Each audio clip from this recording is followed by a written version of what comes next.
here. Remember what I should write about on that page. Yeah. So you have been in school for almost 1 whole month, right? And since the beginning of the year, you have been practicing getting back in the habit that good readers have, right? Good readers use that habit of reading the whole time. So today, I want to remind you, or maybe teach you, that one of the habits that readers have as they're getting ready for independent work time is they create a plan for themselves. Let me show you what that looks like, okay? So I brought a stack of books. Each of you has a stack of books in your reading pockets, right? You each have one, but before I get started, I need to think about what I'm trying to do. I am trying to spend as much time as possible reading.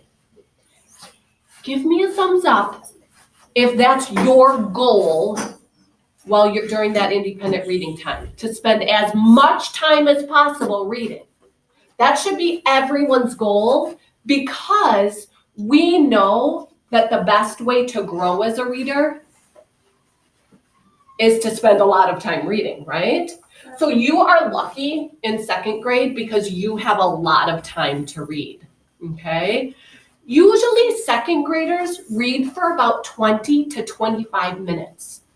It's kind of hard to think about how much time that actually is. So if you think about your favorite cartoons, one cartoon is usually about 20 to 25 minutes, okay?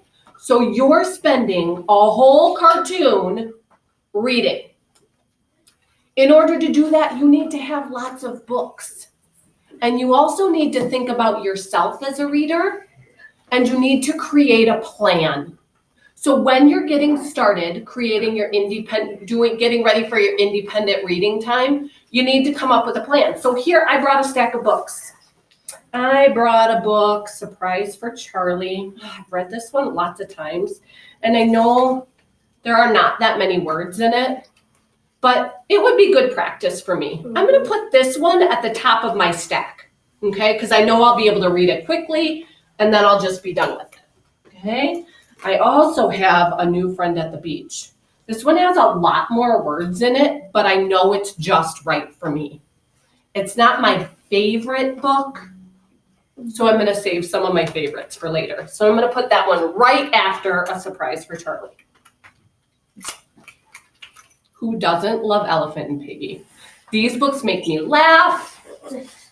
They are good fit for me. I love these books. But I don't want to spend all my time reading these books, because that's not going to help me grow either. So I'm going to put that one next. I have a Fly Guy book. Fly Guy is a little harder for me than Elephant and Piggy. So I'm going to put that one after Elephant and Piggy, because I know this one might make me, Kind of a chapter. yeah, it might make me have to work a little harder. So I want to put that there. Now I want to see, I have 4 books here. This one's really fast. This one's kind of fast. These usually go fast because I really like them, and this one might be a little hard. I feel like this is going to get me through about 10 to 15 minutes of my reading time. But remember, I told you that we need to have enough books to fill like 20 to 25 minutes, right? So I need a little bit more. I've already done my easy work and my good fit work in this stack, right? So now I'm going to stretch myself as a reader, and look what I have. I brought 3 different books. I know how pigeon books go, and I've read this one lots of times, so I feel like this one would be good.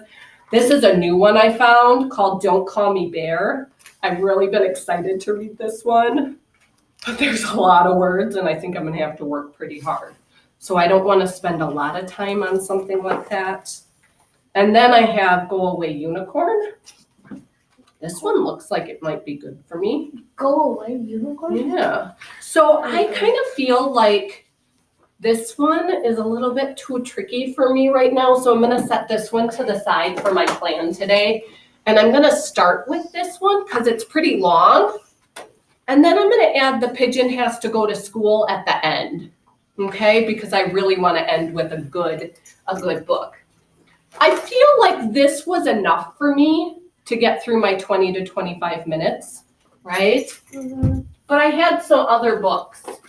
Would it be okay for me to stick those on the bottom of my stack just in case I get done? Yeah. Yeah. So this one is a chapter book. There Definitely. are lots of pictures in it, but it's also a chapter book. You might have read this Yeah, one. it's a funny book. Yeah, it's a silly one too. So I might stick that one on the bottom. And guess what? This one's wordless. Do I want to be spending a lot of my time reading this one? No, Wordless, Yeah, it's almost wordless, right? So I don't want to spend a lot of my time reading this book. This would be like a dessert book. I would put it at the very bottom. Okay? So I have a plan. Okay? I told you that I needed to write my plan down here for our lesson today so that I didn't forget. You can create a plan, and the way I can remember this plan is by reading from the top of my stack to the bottom of my stack, Easy. right? Easy. Easy. Right? And then it gets the hard. But before I started my independent reading time, I created a plan. Now I'm ready to read the whole time, right? And I can fill all 20 to 25 minutes with my independent reading time. I can check whether my plan was a good plan. And guess what? Mrs. Lepper and I can check whether your plan is a good plan. Do you know how we can tell? By the list. I could tell by looking at your books. How else might we be able to tell if your plan was a good plan or not? Cam? If you weren't chatting. If you aren't chatting. If you have a good plan, Cam, are you going to spend time chatting with friends, or are you going to be spending your time reading the books you got? Of course you're going to spend your time reading books. What else would help us to know whether it was a good plan or not? Chatting would be one way. Noah? Not like just reading, turning the pages. How about like this? How many of you find yourselves like this sometimes? Oh, that happens sometimes, right? So then it tells you, I didn't have a good plan. I need to revise my plan. Okay? So today, we are going to give you a chance to create a plan and try doing that plan. So here's what we're going to do. Usually you get time halfway through to flip spots, right? To move to a different spot. Today, you're going to stay in one spot the whole time. The reason we're doing that is because we need to know who needs some help with creating a good plan that keeps you reading the whole time, okay? So if you find yourself getting distracted, that's okay. That means that Mrs. Lepper and I have some opportunities to help you create a better plan. But today, right now, you are going to get your books out and you're going to create your plan. I will know you have a plan when you have a stack of books. All right? All right, off you go.